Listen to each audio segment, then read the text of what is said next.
વિદ્યાર્થી મિત્રો, ગુજકેટના લેક્ચરમાં હું તમારું હાર્દિક સ્વાગત કરું છું. ચેપ્ટર 5 આપણું કન્ટિન્યુ છે.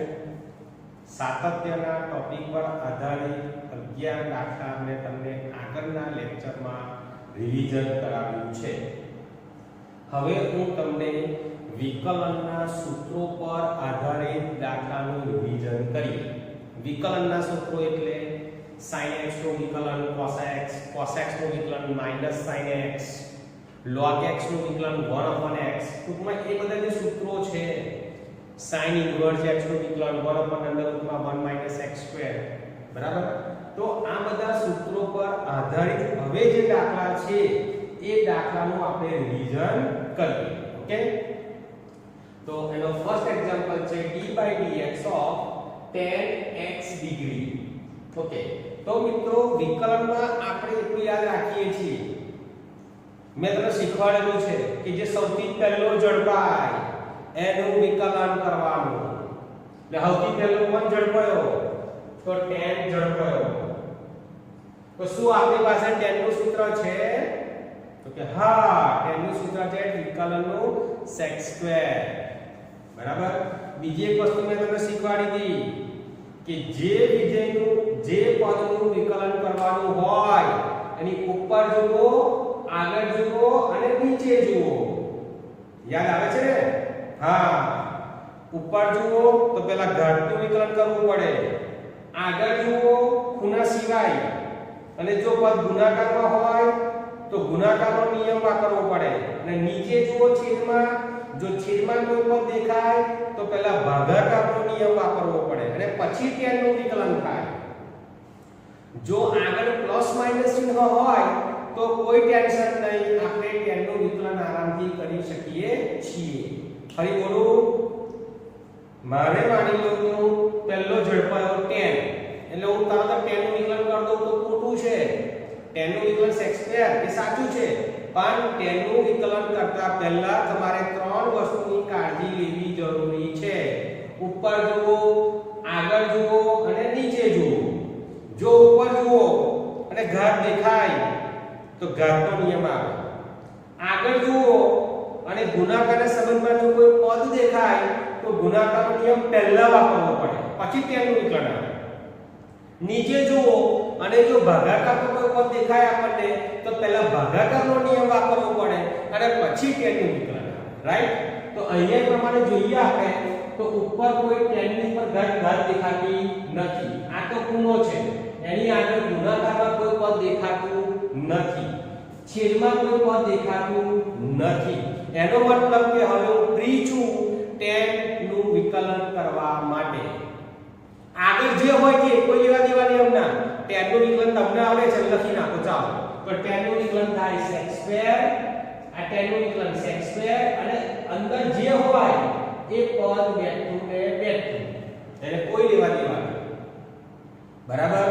હવે જો x સિવાયનું જો પદ હોય તો એનું નવેસરથી વિકલન કરવું પડે. x હોય તો x નું x ને સાપેક્ષ વિકલન બંધ થાય, એટલે આપણે આગળ લખતા નથી. તો હવે x ડિગ્રી હોય તો આપણે x ડિગ્રીનું નવેસરથી વિકલન d/dx of x ડિગ્રી. હવે બધાને ખબર છે કે x નું x ને સાપેક્ષ વિકલન બંધ થાય, પણ x ડિગ્રીનું વિકલન ન થાય. તો પેલા ડિગ્રીમાંથી આપણે રેડિયનમાં જવું પડે, અને એના માટે આપણે બધાને ખબર છે કે x ડિગ્રી πx/180. આ લખવું પડે. હવે π/180 તો અચળ છે, બહાર આવી ગયા, અને હવે ફક્ત x નું વિકલન કરવાનું રહ્યું. તો x નું વિકલન x ને સાપેક્ષ 1 થઈ જશે, એટલે * 1. ક્લિયર થઈ ગયું? આ તો અચળ હતા π/180, એ બહાર કરી લીધા, એટલે આ પદને આગળ લખ્યું, આ પદને પાછળ લખ્યું. ઓકે, ચલો second example d/dx of 1/log1/x. ચલો સૌથી પહેલા આ પદને ઉપર લઈ જાઓ, એટલે માઈનસ એક ઘાત થઈ જાય. બરાબર. ચલો હું log પાસે પહોંચ્યો, log નું વિકલન કરવું છે, હમણાં શીખવાડ્યું. ઉપર જુઓ, અહીંયા એટલે અહીંયા ઘાત આવી ગઈ તો પહેલા ઘાતનો નિયમ આવશે. ઘાતનો નિયમ બધાને યાદ છે, જે ઘાત છે આગળ લાવો અને એક ઘાત ઓછી કરો. તો -1 આપણે આગળ લઈ લીધા, એક ઓછા કરી દીધા. હમણાં પણ log નું વિકલન કર્યું નહીં, ફક્ત ઘાતનું વિકલન કર્યું. જો આ બે પદ જે છે એ ઘાતના વિકલનને આધારે આવ્યા છે, રાઈટ? હવે આપણે logનું વિકલન કરી શકીએ એટલે d/dx ઓફ log. હવે અહીંયા ઘાત નહીં લખવાની કારણ કે ઘાતનું વિકલન થઈ ચૂક્યું છે. હવે આપણે log પાસે પહોંચો. દેખાય છે કોઈ ઉપર પર? ના. આગળ કોઈ પર દેખાય છે ગુણાકારમાં? ના. છેદમાં કોઈ દેખાય છે? ના. તો logનું વિકલન તમે કરી શકો. તો logનું વિકલન શું થશે? 1/x. માનક હોય તો પણ કોઈ ફરક પડવાનો નથી સૂત્રમાં, એટલે તમે 1/x લખી નાખજો. એટલે 1/x. બરાબર? હા. પર્ટિક્યુલર તમને એવું કીધું હોય કે x <0 તો પછી તમારે લખવું પડે. x <0 તો લખવું પડે. પણ કોઈ કન્ડિશન ના હોય તો બંને ઓપ્શનમાં જવાબ તમારો આ પર સેટ થઈ જ જશે 1/x. ઓકે? તો આ થઈ ગયો આપણો આન્સર. અને માઈનસ ની ઘાત હતી એટલે છેદમાં લઈ ગયા આપણે પ્લસ ઘાત કરી દીધી. ઓકે? ચાલો. Question number 3. d/dx of a raised to 3 log x base a.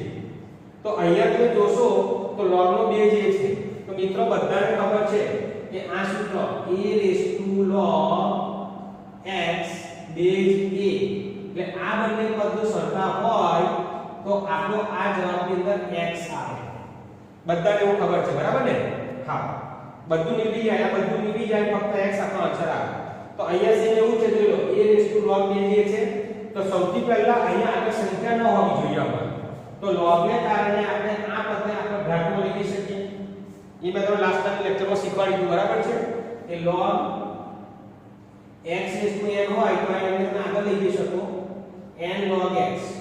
અથવા એવું પણ કરી શકો કે ઘાતને આગળ લઈ જઈ શકો અથવા આગળના પદને ઘાતમાં લઈ જઈ શકો, બરાબર? તો આ ખંડને અહીંયા x ની ઘાતમાં લઈ જાય. હવે આ પદ નીકળી જશે અને જે વધ્યું છે તમારો આન્સર x3.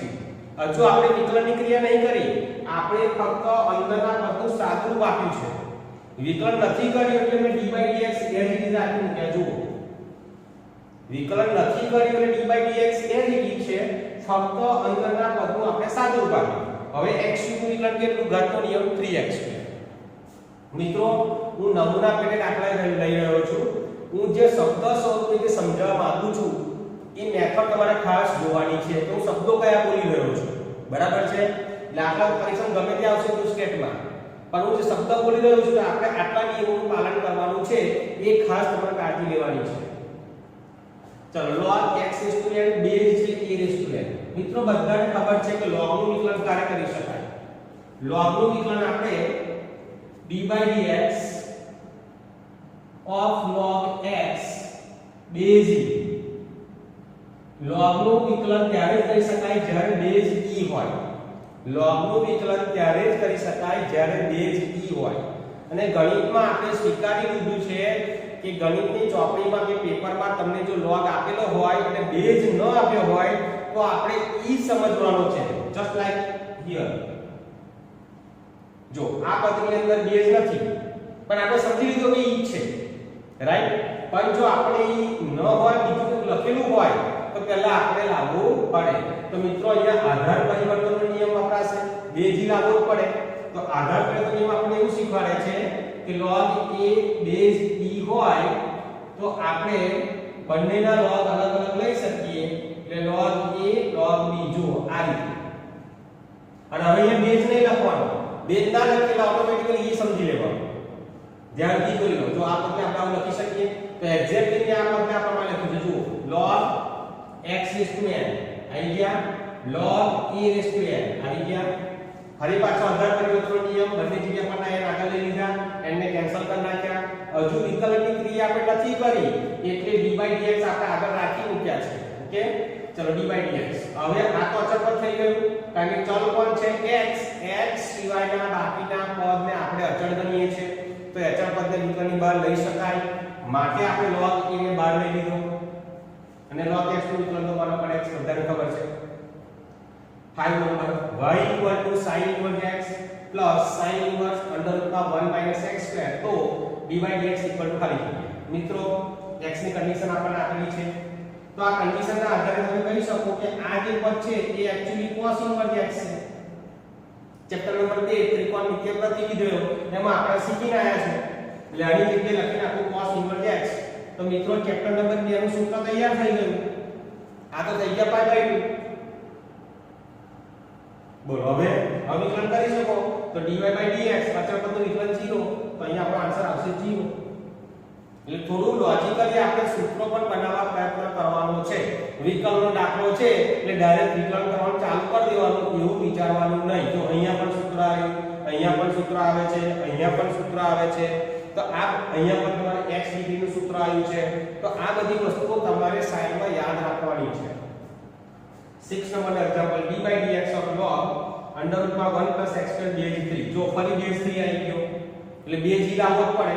તો હમણાં જેવું જ આપણે આધાર પરિવર્તન એટલે આનો log ને આનો log. જો હવે આ પદ તો અચળ થઈ ગયું કારણ કે એમાં x છે જ નહીં, તેને બહાર લઈ લીધા, બરાબર. હવે log નું વિકલન બધાને યાદ છે કે જે પદ હોય તે આપણે કોઈ લેવા દેવા નહીં આને, પણ log નું વિકલન શું થાય 1/x. તો 1/ જે પદ હોય તે આવી ગયું. આ કોનું વિકલન કર્યું log નું, તો હજુ વર્ગમૂળમાં 1 + x² બાકી રહ્યું ને, એટલે d/dx of વર્ગમૂળમાં 1 + x².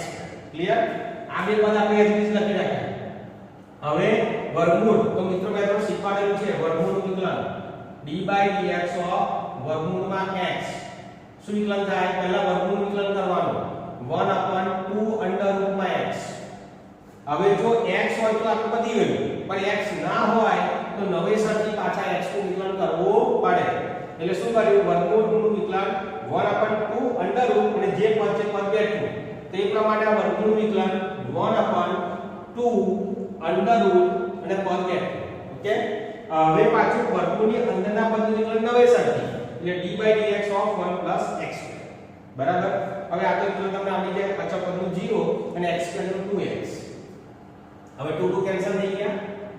બીજું કે આ વર્ગમૂળના વર્ગમૂળ એટલે વર્ગમૂળ નીકળી જાય ને, વર્ગમૂળ x ના વર્ગમૂળ x એટલે x થઈ જાય તે પ્રમાણે 1 + x². બરાબર. આ 2 કેન્સલ થઈ ગયા. x ના શું મૂકી દો log 3 1 + x². હવે અહીંયા કશું નથી એટલે બેઝ ઈ છે.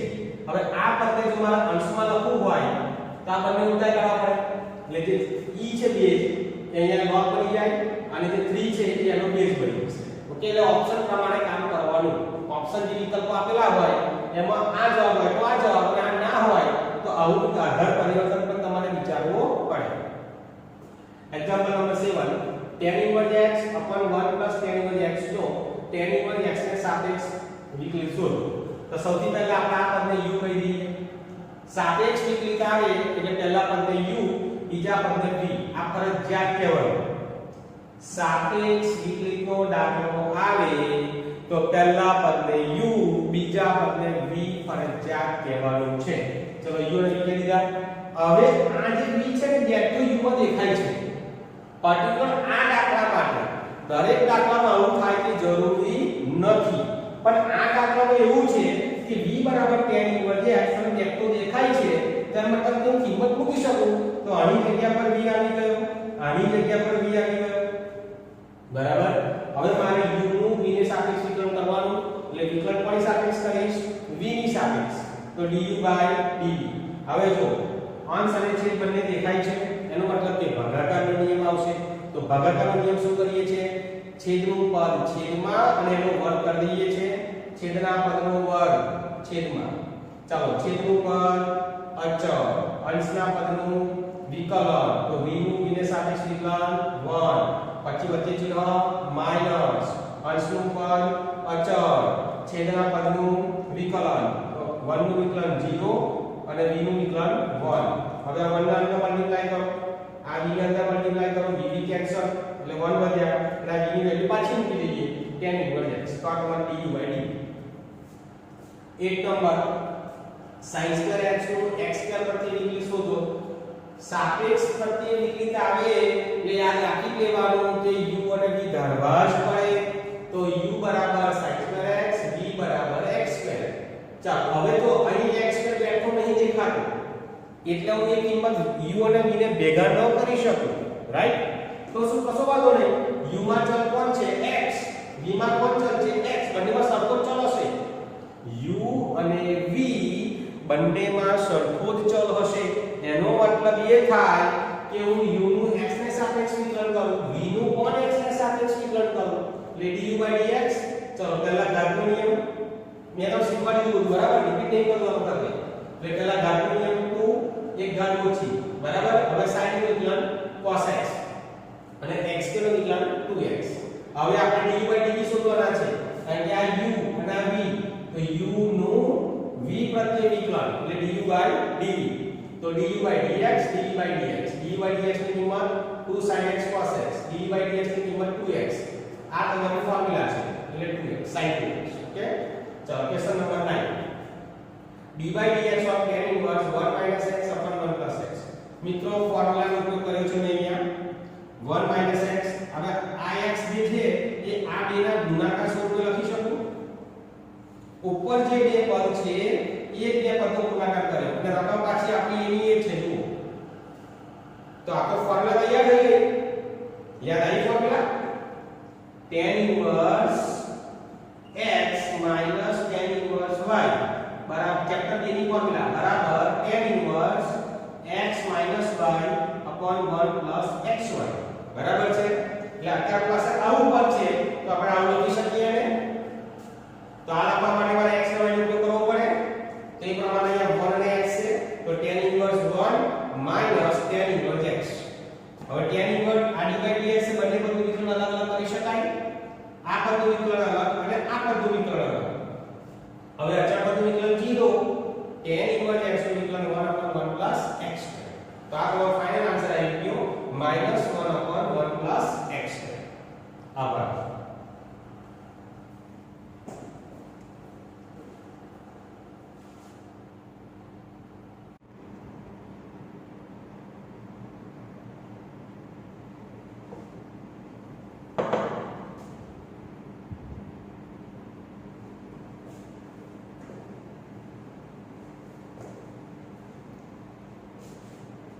d by dx of tan inverse 2x upon 1 plus 15x square મિત્રો સેમ આગળના જેવો જ એક્ઝામ્પલ છે પણ આપણે લાસ્ટ એક્ઝામ્પલમાં ઉપરના પદ પરથી અહીંયા ભાગલા પાડ્યા હતા બે ક્રિયા અહીંયા સાથે કરવાની છે કે 15x1 ના એવા ભાગલા પાડો કે અહીંયા પ્લસ હોવાને કારણે ઉપર માઈનસ આવવા જોઈએ એટલે 15x1 ના એવા બે ભાગલા પાડો કે જેની બાદબાકી 2x આવે તો સ્વાભાવિક છે કે 15 ને 5 તારી 15 5 બાય 3 જશે તો 2 બરાબર એટલે 2x ની જગ્યા પર લખ્યું આપણે 5x 3x અને 15x ની જગ્યા પર લખ્યું 5x 3x આ ફોર્મ્યુલા રેડી થઈ ગઈ tan inverse 5x tan inverse 3x હવે tan inverse નું વિકલન tan inverse નું વિકલન બરાબર છે y f(x) x2 + x - 2 પદ આપણને આપ્યું છે f' આપણને આપ્યા છે તો y ની કઈ કિંમત મળે આપણે શોધવાનું છે તો સૌથી પહેલા જે આપણને f(x) આપ્યો છે એટલે કે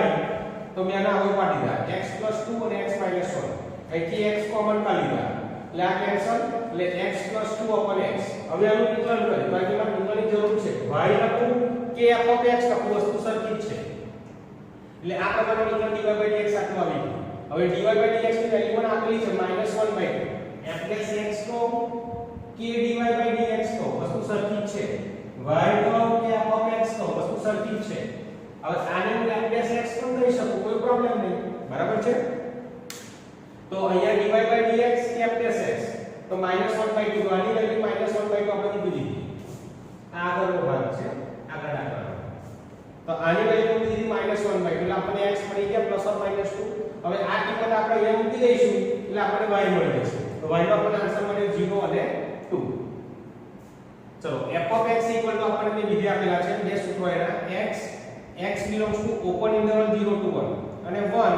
જ્યારે x ની વેલ્યુ 1 અથવા 1 કરતા મોટી હોય તો મિત્રો આ દાખલાની સાતત્યની ચર્ચા કરવાની છે તમે જોશો કે x ની કિંમત 0 નથી લીધી 0 થી મોટી સંખ્યા એટલે 0 થી 1 ની વચ્ચે છે તો આપણો આન્સર x એટલે 0 થી 1 ની વચ્ચેની તમામ સંખ્યાઓ માટે આપણને જવાબ મળે છે પછી 1 માટે પણ જવાબ મળે છે અને 1 કરતા મોટી સંખ્યાઓ માટે પણ જવાબ મળે છે પણ જે x ની કિંમત નેગેટિવ લઉં તો જવાબ મળતો નથી એનો મતલબ એ થયો કે દરેક ધન વાસ્તવિક સંખ્યા માટે આપણને જવાબ મળે છે માટે હું કહી શકું કે f એ r પ્લસ પર સતત છે જો 0 માટે જવાબ નહીં મળતો એટલે આપણે 0 લખ્યા નથી f(x) બરાબર f(x) અને f(2) 1 તો લિમિટ x → 2 f(x) - 1/x - 2 કેટલા થાય ઓકે ચલો પહેલા પેલું વિધેયની વ્યાખ્યા સોરી વિધેયના વિકલિતની વ્યાખ્યા તમને યાદ આવવી જોઈએ કે f' લાસ્ટ ટાઈમ લેક્ચરમાં મેં લખી હતી f(x) બરાબર લિમિટ t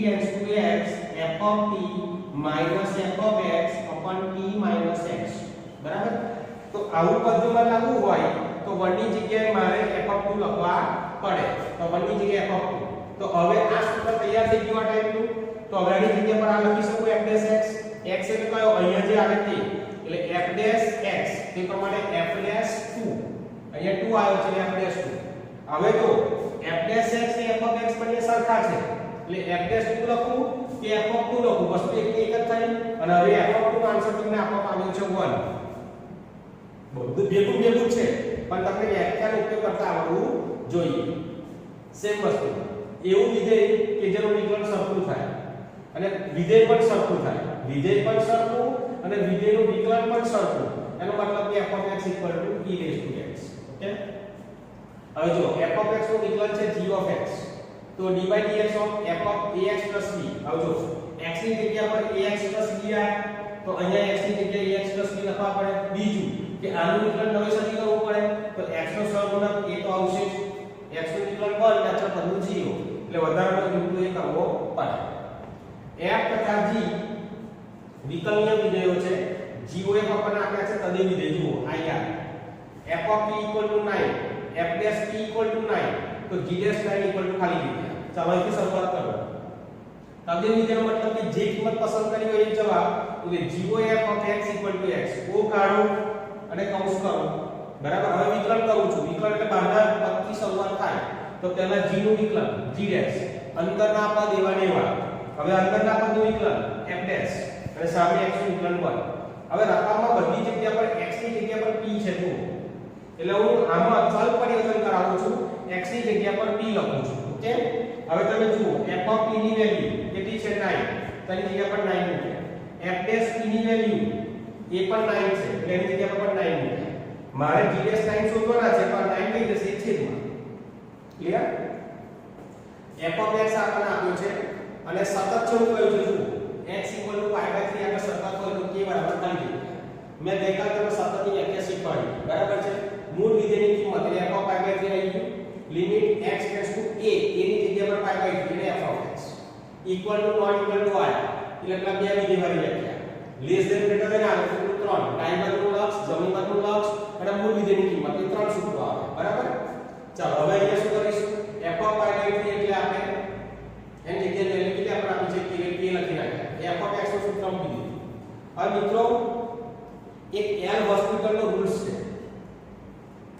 એલ હોસ્પિટલ શું કહેવા માંગે છે કે લિમિટ મૂકવાથી અંશ 0 બને અને છેદ 0 બને એટલે કે 0/0 ફોર્મ અથવા ∞/∞ ફોર્મ જો આવું બને તો તમે અંશનું વિકલન અને છેદનું વિકલન અલગ અલગ કરી શકો આવો જો x = π/3 મૂકો તો tan π/3 એટલે √3 થયા √3 - √3 એટલે અંશનું ફોર્મ 0 બન્યું x ની જગ્યાએ π/3 મૂકો π/3 - π/3 એટલે 0 થઈ ગયા એટલે અત્યારે તમને 0/0 ફોર્મ મળ્યું છે એટલે એલ હોસ્પિટલ નિયમ વાપરી શકો એલ હોસ્પિટલ નિયમ બે જગ્યાએ વપરાય ∞/∞ અને 0/0 ફોર્મ તો વિકલન અલગ અલગ કરી શકો tan x નું વિકલન sec2x અચળ પદનું વિકલન 0 લખતો નથી x નું વિકલન 1 અચળ પદનું વિકલન 0 લખતો નથી હવે લક્ષનો દાખલો ક્યારે પૂરો થઈ જાય છેદ 0 ના બને તો અહીંયા લક્ષનો દાખલામાં છેદ 0 બનતો તો એટલે દાખલો નતો પૂરો થયો હવે તો છેદમાં ત્રિકોણ આવી ગયા એટલે દાખલો પૂરો થઈ ગયો સીધું x ની જગ્યાએ π/3 મૂકી દો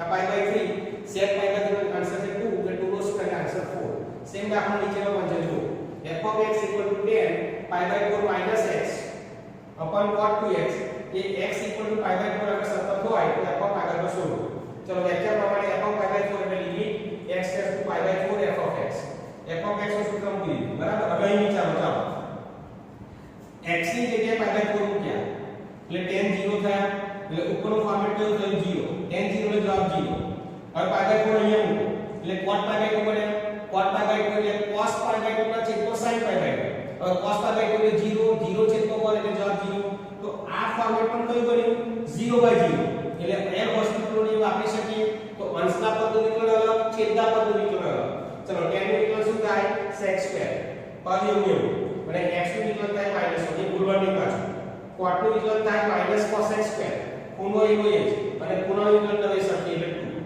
આપણે લિમિટ લખવાનું ભૂલવાનું નથી હજુ કેમ કે હજુ અંદર ચલ x છે એટલે ચલ x હોય તો આપણે લિમિટ લખવી પડે હવે ફરી ફોર્મેટ જોઈ લો કિંમત મૂકીને તો હવે x = π/4 મૂકવાથી અંશ અને છેદ 0 બનતા નથી.